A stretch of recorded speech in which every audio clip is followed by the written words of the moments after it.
Fala pessoal, tudo bem? Começando mais um Papo de Especialista em mais uma edição muito especial. Hoje a gente vai falar sobre SafraPay. Para isso, estamos recebendo o CEO da SafraPay, Pedro Coutinho. Seja muito bem-vindo aqui ao Papo de Especialista. Bom, prazer estar aqui com vocês. Grande expectativa aqui, tenho acompanhado o programa, tem sido muito legal. Maravilha, Coutinho. Antes de mais nada, turma, vamos dar uma olhada no currículo do Coutinho. Pedro Coutinho é um executivo com mais de 40 anos no mercado financeiro. Liderou a GetNet ao longo de 8 anos e, inclusive, comandou a chegada da companhia ao mercado de capitais depois da cisão do Santander. Antes, Coutinho passou pelo Unibanco e pelo próprio Santander. Foi presidente da Associação Brasileira das Empresas de Cartões de Crédito e Serviços por 2 mandatos. Hoje, o papo com ele é sobre indústria de meios de pagamento, liderança e empreendedorismo. Para a gente começar nosso bate-papo, como que você define a evolução dos meios de pagamento? Quais as principais tendências e necessidades do consumidor atualmente? Falar de meios de pagamentos digitais no Brasil e no mundo é algo muito impressionante. Se a gente olha como nós pagávamos um táxi nos Estados Unidos, né? Como a gente paga o Uber hoje, me lembro a primeira vez que eu fui usar Uber nos Estados Unidos, tem um amigo meu que chamou Uber, aquilo eu não entendi bem direito como funcionava aquele processo, e hoje o Uber virou algo cotidiano na nossa vida, né? Quando você vai nos Estados Unidos, você pega um táxi, você tem que deixar uma gorjeta, um tip pro motorista, e às vezes você não tem, você sai ali incomodado de não ter deixado uma gorjeta. No Uber tudo isso é diferente hoje. Então o Uber começou lá atrás trazendo uma nova evolução do ponto de vista de meios de pagamento. Depois, se fosse um outro bom exemplo para usarmos, é o tema do QR Code na China, com a criação do WeChat, por exemplo, que a China passou por uma transformação de uso de moedas versus os usos digitais através do chat, que é impressionante. Ou através do pagamento instantâneo na Índia também, que teve toda uma revolução, uma redução dos meios físicos, né, da moeda para os meios digitais através do pagamento instantâneo. E olhando no Brasil aqui para uma grande revolução que aconteceu nos últimos 2 anos, é o próprio Pix. Pix, essa semana tivemos uma notícia, foi o segundo meio de pagamento instantâneo no mundo. Primeiro a China, depois o Pix. Então, ou seja, aqui claramente a gente tem uma transformação. Do outro lado, a gente tem o que a gente chama de pagamento de 4 partes, que são o uso do cartão de débito e o uso do cartão de crédito e pré-pago, onde a gente tem a figura da bandeira, a gente tem a figura do estabelecimento, a figura do emissor. Esse modelo de negócio, claramente, ele é um modelo vencedor também, né? O cartão de crédito nasceu na década de 60, né? Então nós estamos falando aqui de algo que vem revolucionando ao longo dos últimos anos. No Brasil, quando olhamos para esse modelo de 4 partes, que eu comentei 3, né? Falei da bandeira, falei do emissor, do estabelecimento, aí entra o SafraPay, que completa essa 4ª parte aqui, que são todos os adquirentes. De 2010 para cá, nós saímos de 2 adquirentes para mais de 20 adquirentes, saímos de 2 bandeiras para hoje, nós temos hoje no Brasil mais de 10 bandeiras, tem todas as fintechs, que no Brasil chega na parte de meios de pagamento digitais a mais de 500 fintechs, ou seja, é um mundo muito competitivo, muito criativo. E os meios de pagamentos digitais no Brasil são exemplos é um exemplo para o mundo inteiro. Para o próprio Estados Unidos. Até poucos anos atrás, nos Estados Unidos, você pagava uma conta, você tinha que assinar um recibo, deixar ali o valor escrito por você ali e assinava um recibo. No Brasil, nós já temos cartões com chip há mais de 10 anos. Nos Estados Unidos, há poucos anos foram implementados em toda a sua base. Então, aqui nós temos um país onde os meios digitais revolucionaram essa indústria, inovação e crescimento. Para a gente ter uma ideia do tamanho, é uma indústria que cresce a 2 dígitos há mais de uma década. Essa indústria representa mais de 30% do PIB. Nós estamos falando aqui que o ano passado nós fechamos a indústria com 3,5 trilhões de reais, quase 60% das famílias, do consumo das famílias, está sendo utilizado os meios de pagamentos digitais, ou seja, é uma indústria enorme, que cresce a 2 dígitos e muito inovadora. E aí, Coutinho, dentro desse contexto, qual é a melhor maneira da gente apresentar a SafraPay ao grande público? Se você quiser, a gente já pode até inaugurar nosso telão com o nosso ecossistema SafraPay também, que Então, pode ajudar a ilustrar também, né? Vamos lá, olha só que bacana. No passado, quando o mercado falava de um adquirente, a gente só olhava essa parte da colmeia ali, né, onde tinha o adquirente. Hoje, falando do ecossistema de meios de pagamento, a gente tem que, ele está muito mais abrangente. Nós estamos falando aqui de marketplace, nós estamos falando de antecipação de recebíveis, estamos falando de e-commerce, cartão múltiplo, cartão de crédito, cartão de débito. Aí aparece ali logística, mas por que logística? O que logística tem a ver? Tem a ver sim, porque hoje você cuidar da última milha com o cliente, quando eu entrego um device, uma maquininha para o cliente, eu quero que essa máquina chegue no tempo certo, no tempo correto. Antigamente, a gente falava aqui de SLAs, de entrega de máquinas, de 7 dias, de 10 dias. Hoje nós estamos fazendo pilotos aqui no SafraPay, em algumas cidades já com entrega de 1 hora, 2 horas no máximo, porque o cliente não pode ficar sem transacionar, né? Então nós estamos falando de moedas digitais, nós estamos falando do Pix, ou seja, é um ecossistema muito completo e muito abrangente. A gente deixa de ser uma empresa de adquirente pura e dura para olhar para esse ecossistema e todos esses serviços de valor agregado aqui que complementam a nossa oferta de valor. A gente vai falar muito do tanto de mudança que você trouxe para a SafraPay, e uma delas a gente pode até já citar agora, que é uma mudança de estratégia muito importante, né? Que está contida na Mandala, né? Tão falada aqui dentro de SafraPay. Queria que você falasse um pouquinho para a gente, Coutinho. A Mandala, ela representa o nosso modelo de negócio. Tá. Quando a gente olha para a SafraPay, nós definimos cinco pilares estratégicos. O primeiro pilar estratégico é que a SafraPay tem o compromisso, e eu não tenho a menor dúvida que o acionista criou a SafraPay para que a gente conquiste clientes novos e vincule os clientes atuais. Então, ou seja, o primeiro pilar nosso é atrair novos clientes para o Banco Safra. Esse é o propósito aqui muito importante da SafraPay. O segundo pilar que a SafraPay tem é atuar do pequeno ao grande. Durante muitos anos, aqui, desde a SafraPay foi criada há 5 anos atrás, ela deu muito foco no pequeno estabelecimento. E hoje, e eu vou falar um pouco desse modelo de negócio, a gente quer atuar do pequeno ao grande. Então, desde a MEI, né, da microempreendedor, até o large corporate, nós temos produtos e serviços aqui representados pela Mandala que atende esse cliente. O terceiro pilar é toda essa gama de produtos no mundo físico, no mundo digital, serviços de valor agregado e banking. Eu tenho dito em todas as visitas que eu tenho feito a clientes, a SafraPay hoje é a única empresa que está na barriga de um banco. Quando a gente olha alguns dos nossos concorrentes, eles têm um adquirente e o banco pertence a Apartado, né? Apartado. E tem outros concorrentes que não têm banco. Então nós temos um banco com 180 anos, um banco que atua, é um especialista na pessoa jurídica, em especial, na pessoa física também, mas em especial na pessoa jurídica. E a gente tem esse modelo de negócio que atua no mundo físico, com POS, o próprio Smart POS, um totem, o mundo digital com todo o tema de e-commerce, serviço de valor agregado. Recentemente nós compramos a Saurus, que é uma empresa de tecnologia com mais de 10 anos, fez 13 anos na última semana, que nós compramos há 2 meses atrás, ainda é nova aqui dentro, mas com mais de uma década de experiência, com quase 20 mil clientes ativos. E a Saurus traz para dentro desse ecossistema, por exemplo, o RP. Nós não tínhamos um RP para os nossos clientes. A Saurus traz um RP. Toda a parte de automação comercial.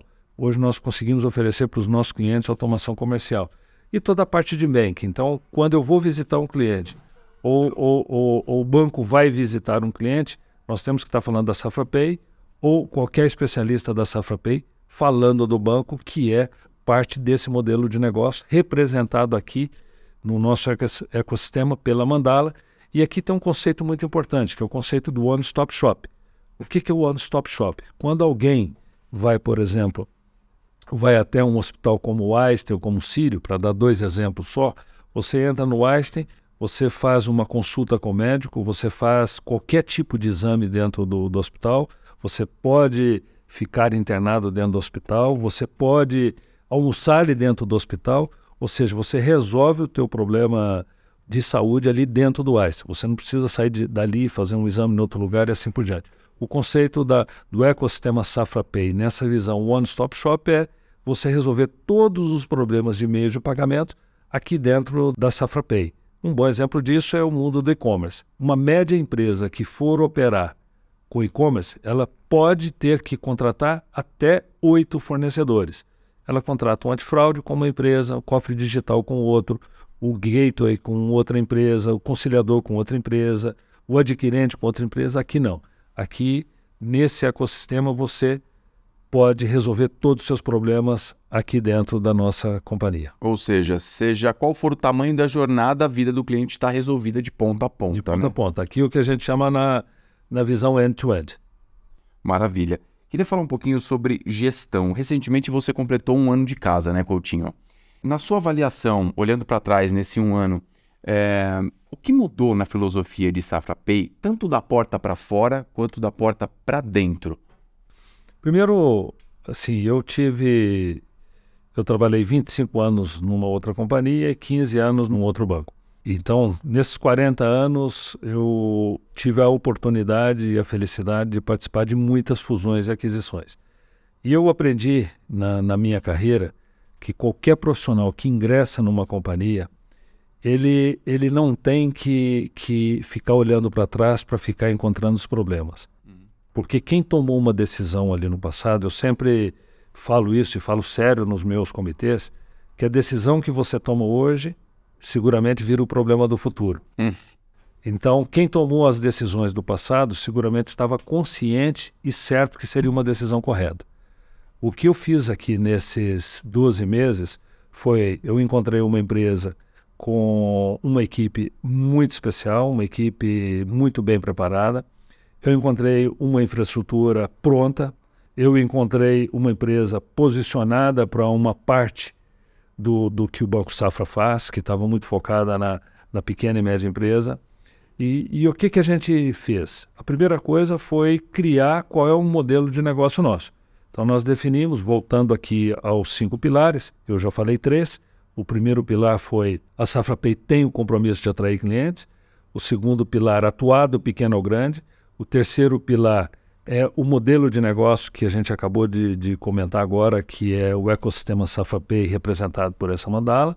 O quarto pilar é, eu encontrei uma base de clientes já formada dentro da Safra Pay e ao mesmo tempo eu tenho um banco do lado com uma série de produtos e serviços. Então o quarto pilar é, eu preciso penetrar nessa base de clientes já existente os produtos bancários. E o quinto pilar é, nós precisamos ser uma empresa eficiente, melhorar nossa qualidade e ter o talento correto trabalhando aqui dentro. Então o que a gente fez foi uma atuação muito forte nesses 5 pilares. E para construir esses 5 pilares, a gente foi arrumar ou ajustar uma série de produtos e serviços de acordo com a mandala, e daqui para fora foi posicionar para os nossos clientes exatamente o que eu acabei de te dizer. A gente atua do pequeno ao grande, a gente quer ter um posicionamento de qualidade, o NPS é um medidor, ter o talento correto em cada área e posicionar, ir para a rua para poder falar para o cliente e prestar atenção. Vou te dar um exemplo que tem conexão com o que eu estou comentando. No início de janeiro, a gente tomou uma decisão que dedicamos muito tempo em arrumar muita coisa, no sentido nesse empacotamento que eu estou comentando, mas a gente disse que nós estamos preparados para ir para a rua, para visitar clientes e posicionar o Safra Pay. E criamos o Safra Pay Town. No dia 2 de janeiro, eu e 100% da minha equipe fomos visitar. E em 4 meses nós fizemos mais de 100 mil visitas. Meu Deus. É um número que parece assustador, mas é verdade. Nós fomos para a rua, em média fizemos 30 mil visitas por mês, toda a equipe da Safra Pay. em todas as regiões do país. No mês de abril, por exemplo, eu estive em Campo Grande, estive em Cuiabá, estive em Sorocaba, estive em São José do Rio Preto, ontem eu estive em Barretos e Ribeirão Preto, e toda a minha equipe também espalhada por todo o Brasil para poder visitar, falar com os clientes, entender as necessidades e posicionar o Safra Pay nesse novo momento que nós estamos vivendo. Você me fez lembrar de um episódio que marcou bastante. Logo na sua chegada, a gente fez uma live de apresentação, foi a primeira oportunidade que você teve de falar com as pessoas da equipe, e num momento determinado ali do nosso bate-papo, você falou: barriga no balcão. O atendimento ao cliente, você pesa muito nisso, bate muito nessa tecla, né, Coutinho? Em todos esses anos, quais são os aprendizados que você traz e traz hoje para a equipe de Safra Pay sobre atender bem o cliente? O que é atender bem o cliente? Atender bem o cliente, você precisa conhecer bem o seu cliente. Se é um cliente prospect, por exemplo, você precisa conhecer o que esse cliente faz. Eu já visitei muitos clientes onde o cliente diz o seguinte: vem uma empresa aqui, quer me oferecer um produto, mas não sabe o que eu faço. Eles não sabem qual é o meu modelo de negócio. Eu já tive momentos na minha vida, na minha carreira, que eu tive que comprar uma consulta médica para poder conhecer o médico. Eu já tive momentos que eu fui comprar um produto para conhecer o modelo de negócio da empresa. Então, se você não conhece o cliente que você quer conquistar, é impossível você chegar lá e ter um bom repertório, por mais que você tenha uma boa oferta. Se você conhece, você tem toda a técnica de uma visita, de uma conversa, onde você vai falar direto nos pontos e nos produtos. E hoje em dia está muito mais fácil fazer isso do que no passado, né? Hoje você entra na internet, sabe o que o cliente faz, muitos dos clientes têm algum negócio digital, você pode até simular uma operação de compra, alguma coisa com o seu cliente, para saber exatamente como ele é, o que ele faz, como ele vende. Acho que essa é uma fase importante. A segunda fase é você ter junto ao seu cliente, você ter uma boa abordagem. Para você ter essa boa abordagem, você precisa de conteúdo, você precisa de repertório. Eu acho que esse é um dos trabalhos que a gente vem desenvolvendo na Safra Pay. Toda sexta-feira, de 9 horas até as 10h30, a gente faz uma reunião com a liderança da Safra Pay. Nós já fizemos 45 reuniões nesses últimos 12 meses. E cada reunião dessa tem: um dia é um treinamento sobre algum produto, serviço do banco, outro dia tem um convidado para falar de mercado, outro dia a gente leva o economista do banco, e aqui a gente vai colocando os containers dentro do nosso cérebro, né? Para quando eu for visitar um cliente, eu saber, o cliente perguntar: como é que está a taxa de juros? Eu sei, porque nós tivemos uma aula sobre isso, o economista do banco nos deu uma aula como está a evolução da taxa de juros e assim por diante. Então isso é parte do processo. A terceira fase é você conquistou o cliente e trouxe o cliente para dentro do banco, automaticamente você tem que ter um pós-venda, você tem que ter proximidade. Se você traz um cliente para dentro da sua empresa e não dá manutenção, você não dá aquele contato no dia a dia, seguramente você vai ter um churn lá na frente. Então essa jornada do cliente, eu diria que ela não é simples, ela é muito difícil. E a coisa mais difícil que tem, quando nós estamos falando aqui de uma empresa que tem mais de 1.000 colaboradores, e o foco dessa empresa é ser uma empresa de varejo prêmio, por exemplo, a gente precisa andar em bloco, a gente precisa fazer com que todo esse banco de varejo aqui, toda essa equipe ande juntos no sentido de atingir os objetivos que a gente espera. Queria colocar uma frase no telão, Coutinho. Ó. Olha só: liderança é ação e não posição. Uma frase do Donald McGannon, que é um executivo americano do setor de telecomunicações. Para você é mais ou menos isso? Porque por toda a explicação que você deu até agora, imagino que seja. O que é liderança para você, Coutinho? Primeira coisa, o líder tem que dar o exemplo. É o pai com filho, né? Se o pai dá mau exemplo ao filho, seguramente ele vai ter problema. Então, aqui não é diferente. Aqui a gente precisa dar o exemplo para o nosso time. Se a gente diz que planejamento é importante, a gente precisa planejar as atividades da Safra Pay e exigir que cada área tenha o seu plano tático, cada área tenha o seu planejamento. Segundo ponto aqui é a transparência. Se está bem, está bem. Se não está bem, não está. E aí vem o líder apoiador, né? Se não está bem, como é que nós vamos ajudar? Como é que nós vamos corrigir? Qual é o caminho certo para seguir? E isso são exemplos que a gente faz no dia a dia. Nessa sexta-feira, por exemplo, nessas sextas, a gente falou, esse caminho aqui está correto. Não está bem? Não. Chama o especialista apresenta, demonstra e etc. E uma outra coisa que o líder tem que aprender a fazer é delegar. Porque eu falei para você que um dos pilares, nosso quinto pilar, que é qualidade, eficiência e talento, você precisa construir talentos para poder delegar. A partir do momento que você tem uma equipe, que essa equipe tem um bom planejamento, tem um bom plano tático, e você delega, e cada um tem a responsabilidade, a capacidade de implementar aquilo que foi desenhado em conjunto, ali não tem erro. Ali as coisas vão acontecer, talvez aconteça um pouco mais cedo, um pouco mais tarde, mas no geral isso vai acontecer.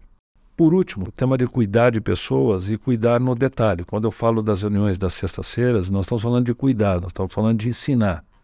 Quando a gente fala que vai fazer visitas com a equipe lá de Belém, nós estamos dizendo o seguinte, eu vou lá, vou olhar o que está acontecendo lá e vou visitar para poder ajudar aquela equipe. Estar perto. Estar perto, que é a proximidade, a transparência. Saiu da visita, saiu do cliente, etc., para 3 minutinhos ali, ó. Essa visita fizemos isso certo, isso aqui precisa melhorar. Na outra, corrige novamente e assim por diante. Então essa proximidade, essa formação, cuidar, estar próximo do time, isso é fundamental.